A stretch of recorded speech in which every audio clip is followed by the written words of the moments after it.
जैसे कि मैंने अपनी रील में बताया था कि वीडियो आने में थोड़ा टाइम लगेगा, तो वीडियो आज फाइनली आ गया है। और इस वीडियो में मैं आपको शुरू से एंड तक बताऊंगी कैसे प्लानिंग करते हैं यदि हमें कोई पार्टी करनी होती है। तो देखिए, सबसे पहले पार्टी करने के लिए हमें डिसाइड करना होता है कि लोग कितने आ रहे हैं और कितने लोगों के लिए हमें तैयार करनी है सारी चीज़ें। तो यहाँ लगभग 30 से 35 लोग आएंगे, तो उनके हिसाब से हमें वेज और नॉन वेज दोनों ही चीज़ें तैयार करनी है। तो एक हफ्ते पहले, जैसे कि मैं जो भी चीज़ें करती हूँ ज़्यादातर बाहर की शॉपिंग में वीकेंड में ही करती हूँ। तो लास्ट सैटरडे को मैं बाहर गई, कॉस्को से मैंने काफ़ी पानी की बॉटलें, डिस्पोजल प्लेटें, इवन आप वॉलमार्ट से भी ले सकते हो, ठीक रीज़नेबल प्राइस में मिल जाती हैं। गिलासें, बोल, स्टार्टर के लिए प्लेटें, साथ में नान भी मैंने कॉस्को से लिया, बहुत सही प्राइस में मुझे पड़े। तो ये सारी ही चीज़ें जो बाहर से लाने वाली थी वो एक हफ्ते पहले मैं ला के घर में रख लिया था, और जो चीज़ें फ्रिज में रखने वाली थी उनको फ्रिज में स्टोर भी कर दिया था। तो इस तरीके से हम पार्टी की यदि तैयारी करते हैं ना, तो हम पे बहुत प्रेशर नहीं आता और प्लानिंग के हिसाब से सारी चीज़ें स्मूथली तैयार हो जाती है। तो जैसे कि मेरे मेन्यू में है, स्टार्टर में मैं छोले की चाट देने वाली हूँ, काबली चने के छोले की चाट की बात कर रही हूँ। तो उसको क्रंचीनेस बनाने के लिए यहाँ हम पापड़ी डालेंगे। तो पापड़ी पहले हम बनाकर 4 से 5 दिन पहले ही रख लेंगे।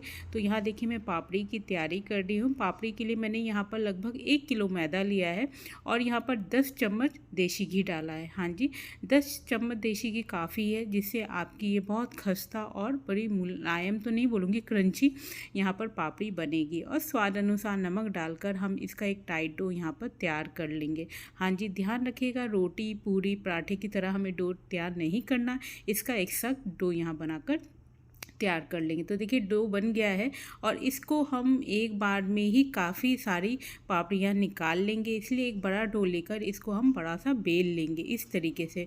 और हमें बेलते वक्त इस बात का ध्यान रखना है कि इसे बहुत मोटा नहीं बेलना, जैसे हम रोटी के लिए बेलते हैं बिल्कुल उसी साइज़ के हम इसको उतना ही यहाँ पर मोटाई उसकी रखकर इसको बेल लेंगे।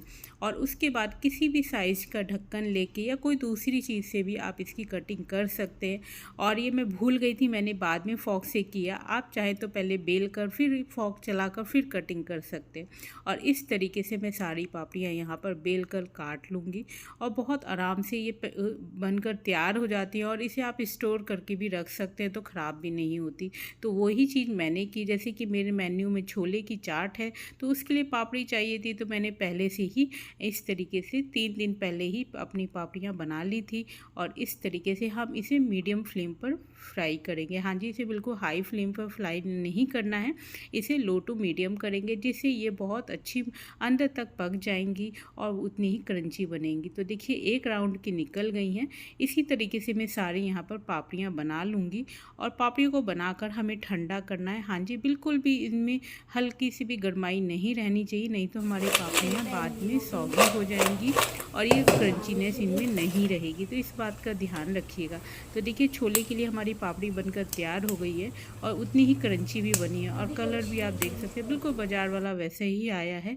और देखिए, जब ये बहुत अच्छे से ठंडी हो गई, बिल्कुल भी नहीं अब गर्म है, नॉर्मल है बिल्कुल, तब मैंने इसको जिप लॉक वाले बैग में यहाँ पर स्टोर करके रख दिया है। अब देखिए, हमारी पापड़ी बन चुकी है। तो ये पहले से ही हमने तैयारी कर ली है छोले के लिए। छोले हम उसी दिन बनाएंगे, लेकिन पापड़ी हमारी पहले से तैयार हो गई है। आइए अब अगला काम करते हैं। हमें डिसाइड है कि हमें मेन्यू में कौन सी सब्जियां बनानी है। तो एक दिन पहले ही रात को हम सब मिलकर सब्जियां काट ली हमने। साथ में मैं यहाँ पर ब्रेड रोल भी बनाऊंगी। तो आलूओं को भी मैंने यहाँ 3 से 4 किलो उबाल लिया है और इनको भी पील करके इसको मैं अच्छे से यहाँ पर एक दिन पहले ही नाइट में इसका सारा स्टफ़ बना लूँगी। देखिए, स्वाद अनुसार नमक डाल दिए, सारे मसाले डालेंगे, प्याज कटी हुई मैंने 2 बारीक डाल दी है, चिली फ्लेक्स डाल रही हूँ, इस तरीके सब अंदाजे से कर रही हूँ। और बहुत अच्छे बने थे, क्योंकि इसमें बहुत टाइम लगता है। आप चाहेंगे पार्टी वाले दिन इसको बना लें तो नहीं पॉसिबल है। और यहाँ पे देखिए, खूब सारा मैं चिकन मसाला भी ऐड कर रही हूँ, जिससे थोड़ा सा स्पाइसी आएगा, तीखापन आएगा। और यहाँ पर आप चाहें तो हरी मिर्च काट कर डाल सकते हैं यदि बड़े खाने वाले हैं। मैंने इसलिए ऐड नहीं की, बच्चे भी यदि खाएंगे तो उनको तीखी लगेगी, इसलिए यहाँ पर ऐड नहीं किया। आमचूर पाउडर डाला है, गरम मसाला डाला है और साथ में थोड़ा सा क्रंचीनेस देने के लिए यहाँ पर शिमला मिर्च एक बड़ी मैंने छोटे छोटे पीसेज में इस तरीके से चॉप करके डाल दी है। अब लास्ट में यहाँ पर धनिया पाउडर 2 चम्मच डाल देंगे। ये लगभग यहाँ पर 3 से 4 किलो आलू है और इन सारे आलूओं को पहले ही मैंने अच्छे से मैश कर लिया था। अब क्या करना है, बहुत अच्छे से सारी चीज़ों को मिक्स करना है। हाँ जी, यहाँ पर आप चाहें तो ये 2 तरीके से बनाए जाते हैं ब्रेड रोल। आप आलूओं को कढ़ाई में भून कर भी बना सकते हैं, लेकिन बहुत सारी क्वांटिटी में बनाना है और बहुत सारी चीज़ें बनाना है और समय की भी कमी भी होती है, तो इसीलिए मैं इसको इस तरीके से बना रही हूँ कि स्मार्टली हमारी सारी चीज़ें टाइम पर रेडी हो जाएंगी। तो देखिए आलू का बिल्कुल स्टफ़ तैयार हो गया है इस तरीके से। और 4 ब्रेड के पैकेट, हाँ जी, मैंने 4 वाइट ब्रेड के पैकेट यहाँ पर पहले से ले रखे हैं और इनकी चारों तरफ की जो ब्राउन वाली साइड्स होती हैं उनको कट कर लेंगे और पानी में हल्का सा इसको ये बस ऐसे डिप करेंगे और ये इतनी सॉफ्ट हो जाती है कि आराम से ये यहाँ पर रोल भी हो जाएगी। बस थोड़े थोड़े आलूओं को हम इस तरीके से यहाँ पर इसमें रखेंगे, इस तरीके से अभी मैं आपको बताती हूँ। और आलूओं को जब आप यहाँ मैश करेंगे ना तो बिल्कुल बारीक करिएगा, इसके डले ज़्यादा ना रहें, जिससे आलूओं में टेस्ट नहीं जाएगा सभी चीज़ों का। तो ऐसे डालकर हमें इसको बंद कर लेना है और कहीं से भी ओपन ना रहे, बिल्कुल इसको अच्छे से चारों तरफ से चिकना कर लेना है और आलू अंदर बिल्कुल अच्छे से पैक हो जाए। इस तरीके से आपको हाथों को घुमाते हुए दोनों तरफ से रोल बना लेना है। आप इसे यहाँ पर कोई भी शेप दे सकते हैं, चाहें तो आप इसे टिक्की की शेप दे दीजिए, चाहे बॉल की शेप दे दीजिए, चाहे तो आप इसे सिलेंडर की शेप दे दीजिए, टोटली आप पे डिपेंड करता है। तो देखिए इस तरीके से मैं सारे ब्रेड रोल यहाँ पर बना लूँगी और लगभग मैंने ये 80 से 90 ब्रेड रोल यहाँ बनाकर तैयार किए। एक रात पहले ही मैंने ये सारी चीज़ें कर ली थी, जिससे मुझे स्टार्टर में जब सर्व करना होगा तो टाइम नहीं लगेगा और तुरंत मैं फ्राई करके गर्मा गर्म सबके आगे पेश कर पाऊँगी। तो एक दिन पहले करके मैंने इसे फ्रिज में स्टोर कर लिया है। अब आइए हमें यहाँ पर दाल मखनी बनानी है। तो दाल मखनी में टमाटर की बहुत ज़रूरत पड़ती है। तो आप देख सकते हैं यहाँ पर मैंने 8 टमाटर लिए हैं। बहुत खट्टे वाले टमाटर मत लीजिएगा, बहुत रेडिश वाले टमाटर लीजिएगा। और इसकी भी तैयारी मैं एक दिन पहले ही रात में कर लूँगी। तो ये शाम के टाइम ही मैंने यहाँ पर टमाटर की प्यूरी बनानी शुरू कर दी है। जिन कामों में ज़्यादा टाइम लगता है उन कामों को हम पहले कर लेंगे और इस बात का भी ध्यान रखेंगे कि वो चीज़ें ख़राब ना हो, क्योंकि कभी कभी ऐसा होता है कि हम जल्दबाजी में पहले बना लेते हैं और चीज़ें बाद में ख़राब हो जाती हैं। तो टमाटर की प्यूरी बना ली है और इसे मैं फ्रिज में स्टोर कर लूँगी। वैसे भी टमाटर तो बाहर से भी रेडीमेड इसकी प्यूरी मिलती है, तो ये भी बस रात में तैयार की गई है तो सुबह जल्दी ख़राब नहीं होगी। आप देखिए ये अगला दिन है और सबसे पहले मैं यहाँ पर चिकन को मैरिनेट कर रही हूँ। चिकन हम 2 तरीके से बनाएंगे, चिकन की कड़ी भी बनाएंगे और चिकन को स्टार्टर में रोस्ट करके भी देंगे। तो लगभग ये 3 किलो चिकन है यहाँ पर जो कि रोस्ट होगा। तो इसके लिए देखिए यहाँ मैंने 4 से 5 चम्मच बिल्कुल गाढ़ा दही ले लिया है और सब कुछ अंदाजे से कर रही हूँ। यहाँ पर मैंने मसाला एक तैयार किया है जिसमें अदरक, लहसुन, हरी मिर्च और साथ में थोड़ा सा गरम मसाले को बहुत अच्छे से बारीक ग्राइंड कर दिया है। उसका पेस्ट 3 से 4 चम्मच डाल दिया है।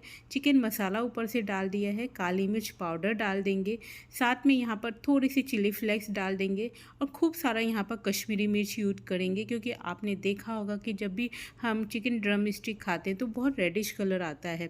तो उसका रीज़न ये होता है कि वो कश्मीरी मिर्च का ज़्यादा यूज़ करते हैं। तो यहाँ पर देखिए साथ में धनिया पाउडर भी यूज़ किया है, थोड़ा सा चाट मसाला भी यूज़ किया है और देखिए ये कश्मीरी मिर्च। अब इन सारी चीज़ों को डालकर पहले हम चेक कर लेंगे, मिक्स कर लेंगे।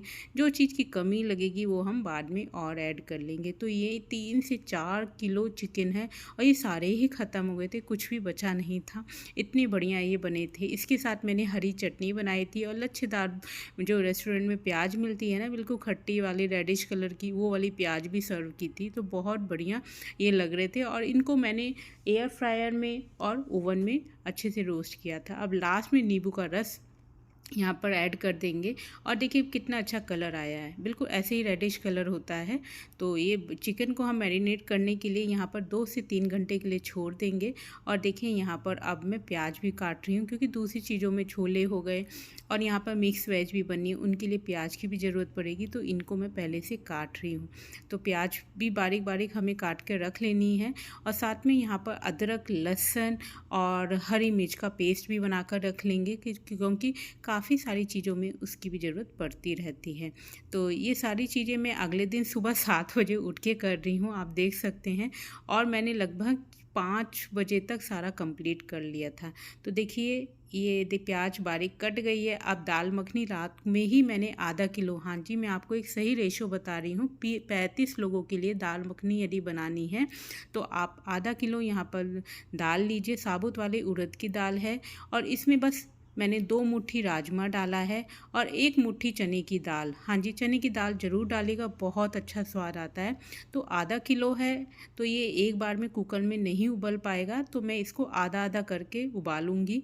और उबालते वक्त आप ध्यान रखिएगा कि पानी हमें उतना लेना है कि दाल के ऊपर तक अच्छे से आ जाए। इसमें लहसुन डाल देंगे 6 से 7 कलियाँ, कश्मीरी मिर्च डाल देंगे। यहाँ मैंने 3 से 4 बटर डाले हैं क्यूब, साथ में देसी घी डालिए 4 से 5 चम्मच और नमक डाल देंगे। इस तरीके से स्वाद अनुसार नमक डालेंगे। बटर में भी नमक होता है, थोड़ा सा ध्यान रखिएगा इस बात का। और इसको हम जब तक 4 से 5 सीटी तक बस पकाएंगे। इसमें आपकी बहुत अच्छे से यहाँ पर दाल गल जाएगी क्योंकि हमने इसको रात में सोख करके रखा है। देखिए 5 विशल के बाद हम इसको चेक करते हैं। कुकर ठंडा हो गया तब मैंने खोला है और मैं आपको चेक करके दिखाती हूँ कितनी आराम से गल गई है। दाल मखनी बहुत अच्छी बनी थी, इतनी मैंने एक्सपेक्ट नहीं की थी। तो आप एक बार ज़रूर बनाकर देखिएगा। तो 2 बार में मैंने दाल को यहाँ पर उबाल लिया है और आइए अब इसका छौंका भी तैयार कर लेते हैं। तो यहाँ मैंने 2 कलछी देसी घी डाला है। देसी घी में ही बनाइएगा, मैं बोलूँ तो तभी दाल मखनी का टेस्ट बहुत बढ़िया आता है। 2 कलछी मैंने देसी घी लिया है, साथ में बटर लिया। गैस बिल्कुल स्लो कर देना है जिससे ये हमारी कश्मीरी मिर्च बिल्कुल भी जले ना, बिल्कुल यही कलर रहे। बस इसको मिक्स करना है। बटर हल्का सा मेल्ट होगा तुरंत, तभी इसमें कश्मीरी मिर्च डालकर तुरंत इसमें टमाटर की प्यूरी हम डाल देंगे। 8 टमाटर की प्यूरी थी, हम इसे डाल देंगे। और टमाटर को डालने के बाद हमें इसे तब तक पकाना है जब तक ये बिल्कुल इसका खट्टापन ख़त्म ना हो जाए और ये बिल्कुल पेस्ट ना बिल्कुल बहुत कम हो जाएगा पक के, तब तक उतना पकाना है। इससे दाल मखनी बहुत अच्छी बनती है। कभी कभी क्या होता है कि हम दाल को अच्छे से पका तो लेते हैं लेकिन टमाटर को बहुत ज़्यादा हम नहीं अच्छे से पकाते तो हमारी दाल मखनी अच्छी नहीं बनती है। तो इस बात का ध्यान रखिएगा, टमाटर को बहुत ज़्यादा हमें यहाँ पर अच्छे से पकाना है। आप देखिए जैसे कि मैंने शुरू में बताया था कि लहसुन, अदरक और हरी मिर्च का पेस्ट हमें बार बार चाहिए। और यहाँ पर और मैं आपको बोलूँ तो मैं भूल गई थी, जब मैंने बटर डाला था तो मुझे यहाँ पर 3 से 4 चम्मच ये पेस्ट डालना था दाल मखनी के छौंके में, तो मैं नहीं डाल पाई थी, इसलिए मैं इसको बाद में डालूंगी। आप इसको शुरू में डालिएगा। आप देखिए दूसरे राउंड की भी मैं दाल बनाने के लिए, उबालने के लिए मतलब इसको रख रही हूँ। इसी तरीके से दाल को उबाला जाता है। आप एक बार बिल्कुल इसी मेथड को फॉलो करके देखिएगा, आप हमेशा बोलेंगे कि पूनम सही में तुमने बहुत अच्छी दाल मखनी बताई है। और यहाँ पर मैं आपको बताना भूल गई थी, 2 मैंने चम्मच छोटे से धनिया पाउडर ऐड किया है और बिल्कुल चुटकी भर हल्दी यूज़ करके, इससे कलर अच्छा आता है। ये ऐसे ही हमें दाल मखनी को उबालना है। बटर डलेगा, देसी घी डलेगा, धनिया पाउडर डलेगा, हल्दी डलेगा, नमक और लहसुन, बस इतनी ही चीज़ों से हमें इसे यहाँ पर दाल को उबालना है। देखिए जैसे मैंने बोला था ना, मैं भूल गई थी पेस्ट डालना, तो देखिए मैं बाद में डाल रही हूँ और इससे कोई फ़र्क नहीं हुआ था, दाल तब भी बहुत बढ़िया बनी थी। तो आप शुरू में डाल दीजिएगा जब बटर डालें। आप देखिए टमाटर को पकते पकते 20 से 25 मिनट हो गए। हाँ जी, टमाटर पकने में टाइम लेगा, आप बिल्कुल भी मत घबराइएगा, अच्छे से पकाइएगा। देखिए कितना ज़्यादा टमाटर था, बिल्कुल सिकुड़ के बहुत कम हो गया है और अच्छे से पक गया 25 मिनट में, बिल्कुल मीडियम फ्लेम पर। तब मैंने इसमें दाल ऐड की है। अब दोनों राउंड की दाल जो मैंने उबाल कर रखी थी, सारी दाल को यहाँ पर ऐड कर देंगे इस तरीके से। पता है जब भी हम दाल मखनी बनाते हैं तो उसमें दाल का फ्लेवर हाई होना चाहिए, मसाले का फ्लेवर बहुत कम होना चाहिए। यदि मसाले हाई हो जाएंगे और दाल का फ्लेवर दब जाएगा तो ये हमारी मसाला दाल बन जाएगी। तो दाल मखनी बनाते हुए इन बातों का यदि आप ध्यान रखेंगे तो आपकी दाल मखनी बिल्कुल परफेक्ट बनाएगी। तो मसालों को थोड़ा सा ध्यान में डालना, वैसे तो इसमें ज़्यादा मसाले पड़ते नहीं हैं। अब दाल गाढ़ी थी तो मैंने इसमें पानी गरम ऐड किया। अब यहाँ पर दाल मखनी बनने के बाद जब रखी जाती है तो भी गाढ़ी होती है, तो इसको थोड़ा सा पतला रखेंगे। और इसको यहाँ पर हमें बहुत ज़्यादा पकाना भी नहीं है।